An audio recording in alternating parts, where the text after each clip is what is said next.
এই জাকাতের কথা পবিত্র কোরআনুল কারীমের মধ্যে আল্লাহ রাব্বুল আলামিন বলেছেন যে ওয়াকিমুস সালাতা ওয়া আতুজ যাকাত।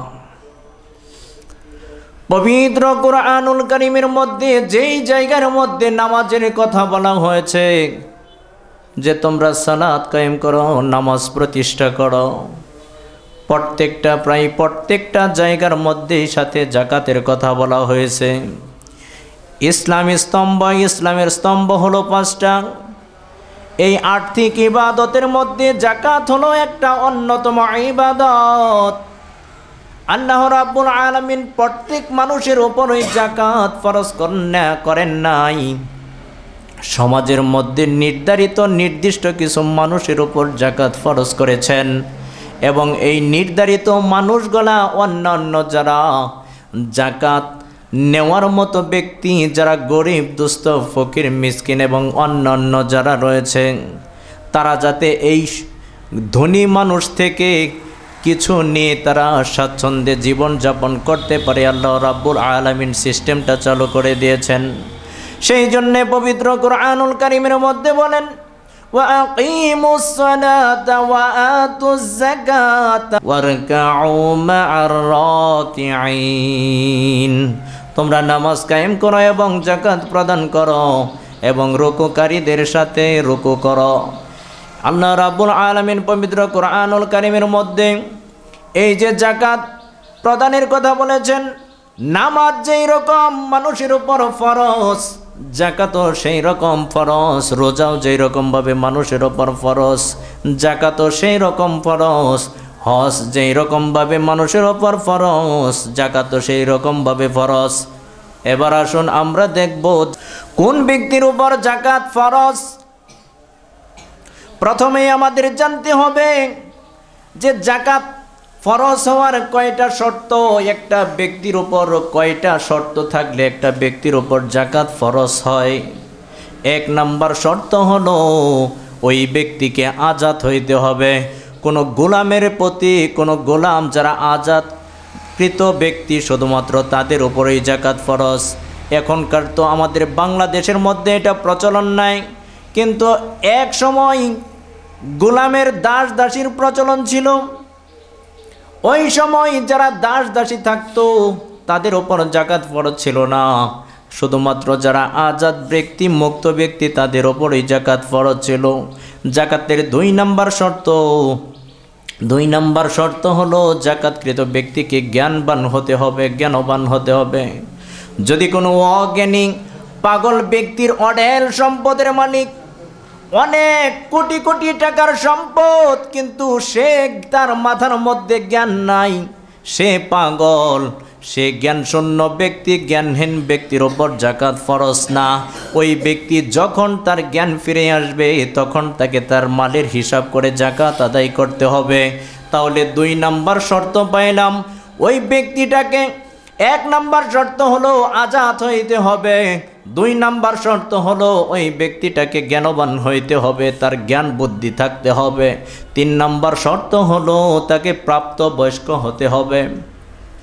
মনে করেন আমি কোটি কোটি টাকার সম্পদের মালিক, অল্প বয়সেই আমার সন্তানকে আমি আমার সম্পদ, অনেক সম্পদের মালিক বানিয়ে দিয়েছি। এই রকম সমাজের মধ্যে অনেক দেখা যায় যে মাত্র সদ্য সন্তান জন্মগ্রহণ করেছে, কিছুদিন পরেই হয় দাদা না হয় পিতা ওই সন্তানের নামে অসংখ্য সম্পত্তি লিখে দেয়। কিন্তু এই সম্পত্তি লিখে দেওয়ার পরেও যদি প্রাপ্তবয়স্ক না হয়, এই নাবালেগ অপ্রাপ্তবয়স্ক বাচ্চার প্রতি জাকাত ফরজ হবে না। তাহলে জাকাত ফরজ হওয়ার জন্য 3 নম্বর শর্ত পাইলাম, ব্যক্তিকে প্রাপ্তবয়স্ক হতে হবে। 4 নম্বর হলো মুসলিম হওয়া। যদি কোনো ব্যক্তি অমুসলিম হয়, জাকাত যেহেতু মুসলমানের একটা নির্ধারিত ইবাদত, আল্লাহ রাব্বুল আলামিন পবিত্র কোরআনুল কারীমের মধ্যে জাকাতকে ফরজ করে দিয়েছেন, বিধানকে ফরজ করে দিয়েছেন। সেই জন্য কোনো অমুসলিম যদি তার সম্পদের হিসাব করেও জাকাত দিয়ে দেয় তাহলেও তার জাকাত আদায় হবে না। তাহলে 4 নম্বর শর্ত পাইলাম মুসলমান হওয়া। 5 নম্বর শর্ত হলো নিসাব পরিমাণ সম্পদের মালিক হওয়া। নিসাব পরিমাণ সম্পদ কেমন? নিজের ব্যবহারকৃত নিজের ব্যবহারকৃত জিনিস ব্যতীত, আসবাবপত্র ব্যতীত, ঘর ব্যতীত, গাড়ি বাড়ি, যেইগুলো আমি এক কথায় নিজের ব্যবহারকৃত ব্যতীত অন্যান্য যে উচ্ছিষ্ট সম্পদ আমার রয়েছে, যদি এই রকম সম্পদ থাকে যে মনে করেন 3টা রুম আমার জন্য আমি নিয়ত করে বাড়ি বানাইছি, 3টা কক্ষ আমি ব্যবহার করার জন্য বানাইছি, আর বাকি 5টা কক্ষ নিয়ত করেই বানাইছি যে এই 5টা কক্ষ আমি ভাড়া দিব। এই বাড়ির ওই বাকি 5টা কক্ষের জন্য জাকাত হিসাব করে আমাকে জাকাত আদায় করতে হবে।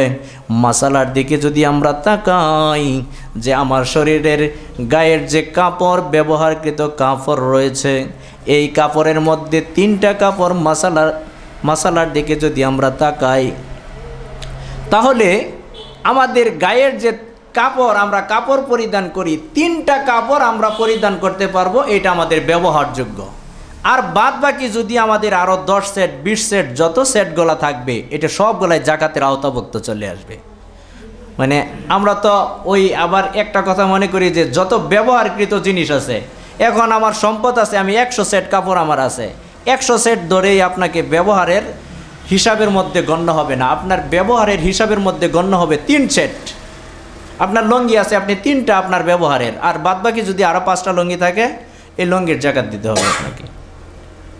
এইরকমভাবে যেইগুলা নিত্য, অতি নিত্য প্রয়োজনীয় জিনিস আমি ব্যবহার করতেছি, শুধুমাত্র এইগুলাই ব্যবহারিক হিসাবে গণ্য হবে। আর বাদ বাকি যেইগুলা আমার ব্যবহারকৃত না, ওইগুলা হিসাব করে পরিপূর্ণভাবে জাকাত আদায় করতে হবে।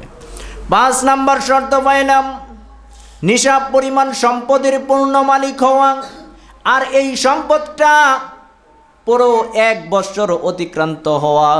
6 নাম্বার শর্ত হলো এই সম্পদ, যেই সকল সম্পদ আমার রয়েছে নিসাব পরিমাণ সম্পদ, এই সম্পদটা সম্পূর্ণ 1 বছর যদি অতিক্রান্ত হয়ে যায়, তাহলে ইহার ওপর জাকাত ফরজ হয়ে যাবে। তাহলে জাকাত ফরজ হওয়ার 6টা শর্ত পেলাম।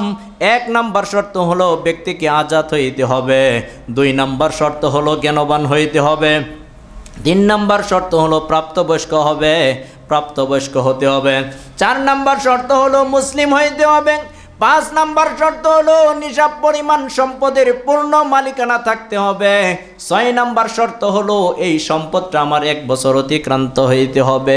সম্মানিত হাজিরিন, এই 6টা শর্ত যদি আপনার মধ্যে পাওয়া যায়, তাহলে আপনার ওপর জাকাত ফরজ।